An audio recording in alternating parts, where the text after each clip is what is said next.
Halo sobat-sobat para pecinta kartun, selamat datang di segmen Creepy Toon. Di mana dalam segmen ini, gue bakal membahas berbagai macam hal creepy yang ada di dalam kartun, mulai dari momen mengerikan hingga teori konspirasi. Dan di video kali ini, gue bakal membahas 5 makhluk atau monster mengerikan yang ada di kartun Gravity Falls part kedua.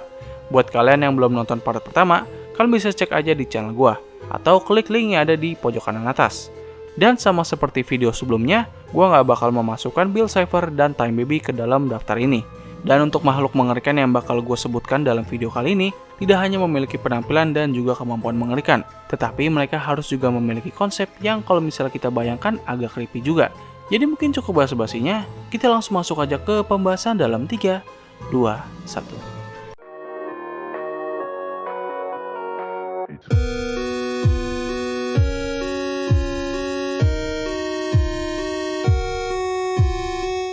Nomor 5, The Gobblewonker.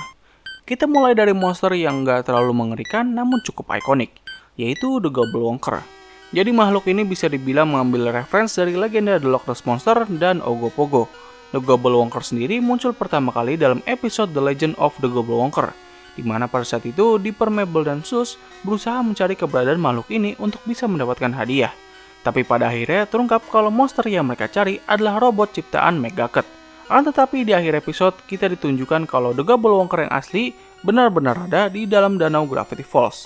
Meskipun monster ini tidak memiliki penampilan seseram monster yang lain, namun bisa dibilang kalau monster ini adalah yang paling misterius dari semua monster yang ada di kota ini. Why? Well, tentu saja dikarenakan keberadaan monster ini yang tidak banyak orang ketahui. Orang di Gravity Falls menganggap kalau The Gobblewonker hanyalah sebuah legenda lokal saja, dan tidak ada bukti yang dapat meyakinkan kalau makhluk ini benar-benar ada. Bahkan Dipper dan yang lainnya juga tidak mengetahui kalau monster ini benar-benar ada. Mereka hanya menganggap kalau The Gobblewonker hanyalah robot yang dibuat oleh Megacut, yang padahal The Gobblewonker yang asli terdapat di danau yang paling dalam. Nomor 4, The Clay Monster aka Monster Lilin. Makhluk ini muncul pertama kali dalam episode Little Gift Shop of Horror, di mana ia merupakan salah satu dari 3 segmen yang sedang diceritakan oleh Grunglestein. Di segmen yang ketiga berjudul Clay Day, Grunglestein dan yang lainnya sedang ingin membuktikan kepada Mabel kalau Clay Monster itu hanyalah bohongan saja. Karena di momen ini Mabel memiliki trauma terhadap film yang memiliki Clay Monster di dalamnya. Namun ketika mereka sampai di studio pembuatan film itu, mereka menemukan kalau The Clay Monster itu benar-benar nyata. Mungkin beberapa dari kalian menganggap kalau monster ini tuh kayak biasa aja. Well, itu juga adalah pemikiran pertama gue ketika melihat monster ini. Tetapi ketika gue mengingat kalau kartun ini ditunjukkan kepada anak-anak, sangat jelas kalau kemunculan monster ini akan memberikan trauma kepada mereka.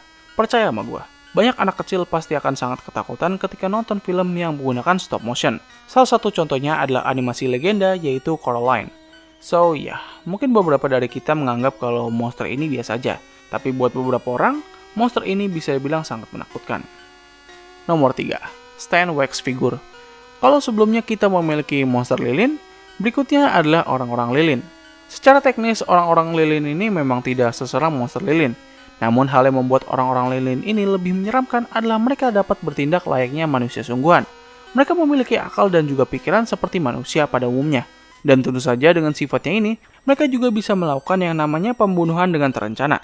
Oke, mungkin di dalam kartunnya sendiri mereka dapat dikalahkan dengan mudah oleh Mabel dan Dipper. Tapi coba bayangin kalau mereka nggak menunjukkan jati diri mereka kepada Dipper dan Mabel. Tentu saja mereka dapat dengan mudah menyelesaikan dendam mereka kepada Stan. Bahkan mereka bisa saja membunuh Dipper dan Mabel tanpa diketahui oleh siapapun. Like, bro, mungkin penampilan dan sifat mereka tidak terlalu menyeramkan di dalam kartun ini. Namun kalau misalnya kita memikirkan konsep mereka secara logis di dunia nyata, mereka bisa menjadi teror yang sangat mengerikan. Buat lo yang pernah nonton film horor yang ada manusia lilinnya, kalian pasti tahu persis betapa mengerikannya mereka. Nomor 2, Summer Wind Trickster. Harus gue katakan, desain dari Summer Wind Trickster adalah desain monster yang paling keren dan sekaligus paling mengerikan yang ada di Gravity Falls. Monster ini mengambil reference dari legenda Slenderman dan karakter dalam anime Spirit Away yang bernama No Face atau Kaonashi. Summer Wind Trickster hanya muncul ketika acara tahunan Summer Wind, yaitu sebuah perayaan seperti Halloween yang hanya dirayakan pada musim panas di Gravity Falls. Makhluk ini akan mendatangi anak-anak yang tidak menghormati perayaan Summer Wind, dan ia juga sekaligus akan menghukum anak tersebut. Apa hukumannya? Tidak lain dan tidak bukan adalah dimakan. My name is Gordy. Remember me! Meskipun memiliki penampilan yang sangat mengerikan, tapi sebenarnya makhluk ini adalah sekumpulan permen yang tidak dimakan atau dibuang.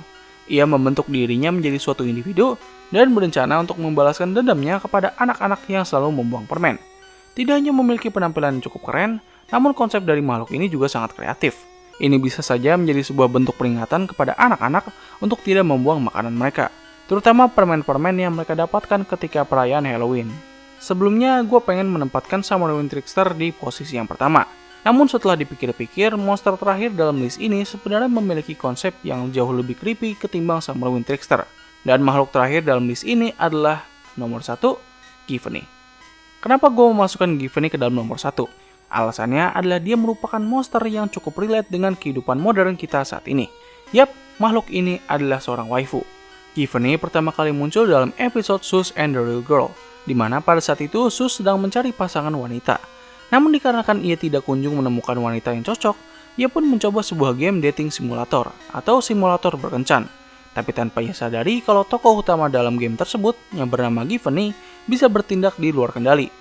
Hal yang membuat Giovanni menjadi sangat mengerikan adalah ia memberikan gambaran kepada kita bagaimana jadinya kalau seorang waifu yang kita suka tiba-tiba menjadi hidup dan bertindak semau dia.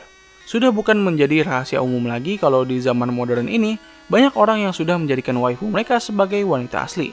Bahkan ada yang menjadikannya sebagai prioritas hidup. Coba bayangin aja, waifu yang awalnya nggak bisa ngapa-ngapain dan hanya bisa kalian lihat, tiba-tiba bisa bertindak sendirinya dan mulai mengatur kehidupan kalian. Like, bro, that's fucking creepy. Itu tuh kayak nggak jauh beda sama lu dikendalikan oleh sebuah AI. Belum lagi kalau dalam Gravity Falls, Giovanni bisa berpindah-pindah tempat lewat jaringan, dan dia juga bisa mengendalikan teknologi yang ada di sekitarnya. Dan yang lebih parahnya lagi, dia juga mempunyai insting untuk membunuh seseorang, terutama mereka yang mengganggu kehidupan bersama Sus. Ya, bisa dibilang memiliki sifat yang yandere. Sebenarnya masih banyak lagi yang bisa gua bahas mengenai Giovanni. Tapi ya, itu gambaran singkatnya kenapa gue memasukkan Giovanni sebagai makhluk mengerikan yang ada di Gravity Falls dalam video kali ini. Menurut kalian gimana? Tulis di kolom komentar makhluk atau monster mana yang menurut kalian sangat mengerikan. Kalau ada monster yang belum gue sebutkan, mungkin gue bakal memasukkannya di video part selanjutnya. Jadi kalian sabar aja, dan mungkin cukup sekian dari video gue kali ini. Terima kasih atas waktu yang telah kalian luangkan untuk menonton video gue. Gue undur diri, sampai ketemu lagi di video selanjutnya.